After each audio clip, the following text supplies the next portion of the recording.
ছিল, তাই জন্য বুঝলাম বোম ছুঁড়ে ওনাকে মারার চেষ্টা করার জন্য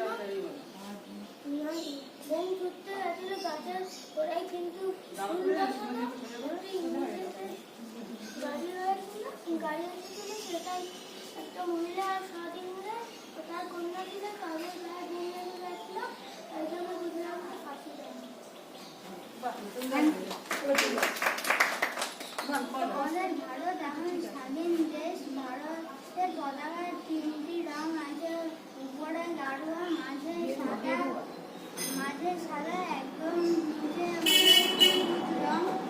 গেরুয়া রংটা হলো ত্যাগের প্রতীক, সাদা হলো সততা ও শুদ্ধতার প্রতীক, সবুজ হলো তরুণ আর ত্যাগের প্রতীক। মাঝখানে যে নীল রঙের একটা চক্র থাকে তাকে বলা হয় অশোক চক্র।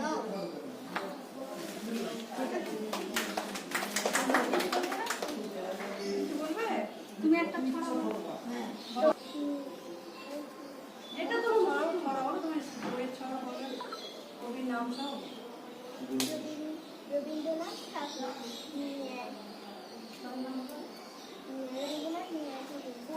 বই পড়ো, টিভি দেখি নাকি, তবে তারপরে ভাই,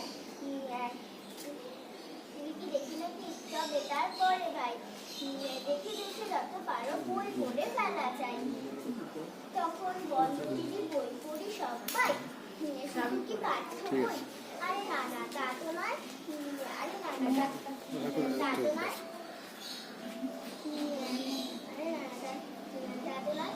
বই আছে